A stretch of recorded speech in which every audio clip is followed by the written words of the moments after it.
is pretty much the dilemma that I've had to live with. Like I was simmering Rocky for 28 years, 29 years, and then I saw a vehicle in which to put this particular feeling, because Rocky is a feeling. You know, it wasn't an image in my mind. It was a philosophy, a sense of awareness and a belief. In 1975, Sylvester Stallone, a frustrated American actor, wrote Rocky, a film about how an American failure wins fame and fortune standing up to the world boxing champion. That success became Stallone's own when the film went on to win 3 Oscars. I didn't realize how entrenched Rocky is in the American consciousness. People think of me as Rocky and Rocky as me. They're inseparable. He's an American fantasy that, in the sense that he is a person who is basically forgotten by society and maybe in a sense almost forgotten by himself. Rocky, you believe that America is the land of opportunity. Apollo Creed does. And he's going to prove it to the whole world by giving an unknown a shot at the title. And that unknown is you. He picked you, Rocky. Rocky, it's the chance of a lifetime. You can't pass it by. When given the opportunity, rather than shirking the responsibility, he accepts it, and then he acquires a new sense of self and pride. And with that pride, that awareness and that spirit, he really finds his manhood. Oh, I don't believe it! Yes, he is!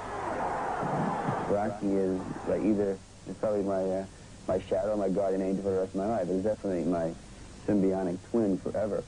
So I just don't fight it anymore, and I consider it, you know, a hell of a stroke of luck. Sylvester Stallone insisted on starring in Rocky, the film he had written. With the sequel, Rocky II, he was able to direct as well. Now, as writer, director, and star of Rocky III, he has reused many of the same team of actors that helped make the original Rocky. It's kind of ironic that we all came together, unknowns, in a story about an unknown, and all became known. Burt Young plays Rocky's old friend, Paulie, a character who has changed little over the 3 films. I think he's still dumb and fat and unhappy. He's reasonably perfect. Hey, shut up, this fellow bum, some questions! So he represents the man who wants everything, but is not willing to go through the pangs and the tortures and the humiliations and the sacrifice to get it. You been keeping me down. Down? You know, you're like a crazy brother to me. You really are. So I want to tell you something. This is coming straight from the heart, Paul. And I mean this. You ain't down. And you ain't a loser. You're just a jealous, lazy fuck. Totally upfront, honest. He is a jealous, lazy, wonderful brother-in-law. Looking good. The part of Mickey, the trainer-manager who helps Rocky fulfill his dream, is played by Burgess Meredith. If Rocky were not to have Burgess Meredith as a pilot or as a guide, he probably wouldn't have gone to the title. So when Mickey got together with Rocky, they were both losers. Everything that Rocky was, Burgess was, but he wouldn't admit it. So when Rocky was out there fighting, it was Mickey out there fighting. I don't like to hear much of what comes out of people's mouths. And I don't like soft talking. That's for sure. You know, but I just want to tell you one thing, that I'm proud of you. Well, thanks a lot. It's all right, kid. Let's get out of here. Hey, man. Yeah. What do you think we're going to do when it's all over, huh? I don't know. Maybe join up with a circus. Right. Yeah, baby. Adrian, played by Talia Shire, has grown from shy girlfriend to wife of a star. Adrian is very subtle in her ways, but she is such a rock of, you know, the foundation, the Rock of Gibraltar. She is the catalyst that propels Rocky to new heights. She also is unfolding as he is. She also has her own, what we call Rocky story occurring. She is his partner. She is his shadow side. Oh, man. It was never too smart. He says to me, you weren't born much of a brain, you know, so you better start using your body, right? So I become a fighter. You know what I mean? Why you left? My mother, she said the opposite thing. What'd she say? What'd she say the opposite? Said you weren't born much of a body, so you better develop your brain. Did she say that? He could see things that other people couldn't see. And that's the beauty of the relationship. They are so tuned into each other, their subtleties, that they rely on one another for honesty. But you gotta want to do it for the right reason. Not for the guilt over Mickey. Not for the people. Not for you. Just you alone. How'd you get so tough?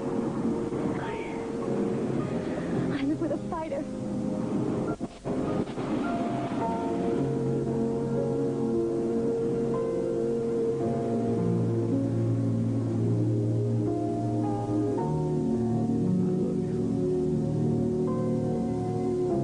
It seems like all these people came together like a puzzle, and they made a picture.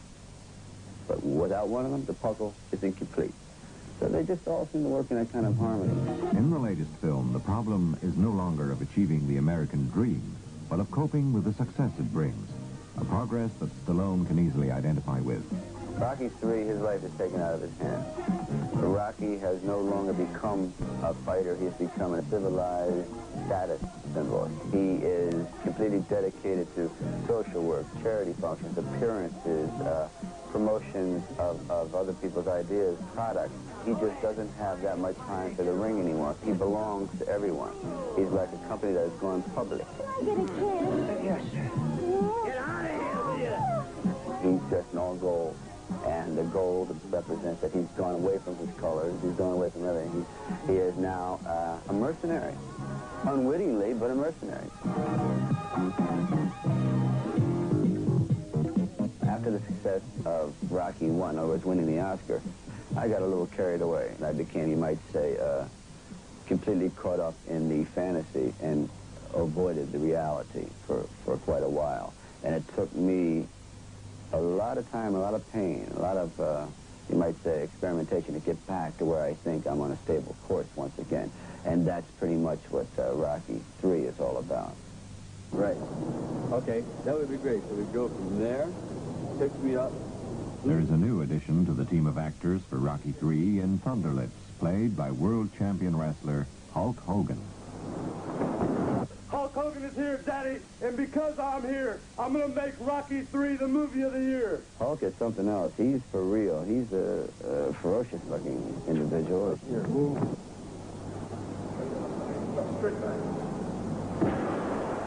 Sylvester Stallone filled my suitcase full of big $1,000 bills. He said, show him the body.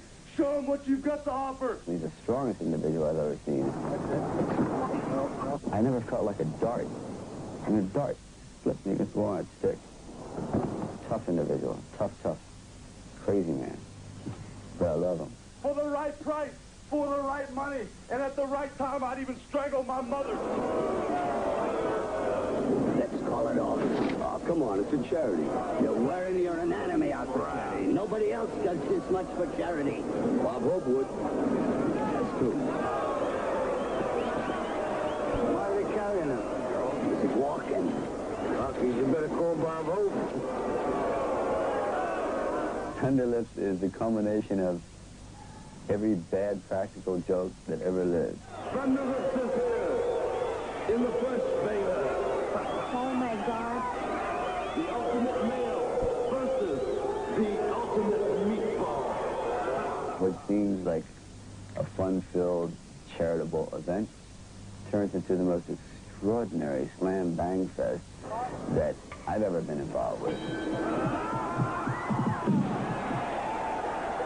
Whoa, you move pretty fast for a big guy, you know that? Listen, why don't we just move around a little bit, you know, like, give him a good show. First I'll chase you and you chase me, okay?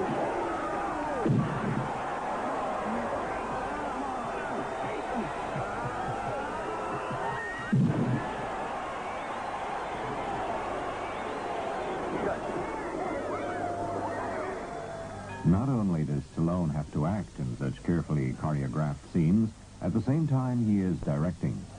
I have a belief that if you have a concept, if you write a property, and you have a vision, the only way that vision can get to the screen as much intact as you first conceived it is to do it yourself. The part demands he starts on a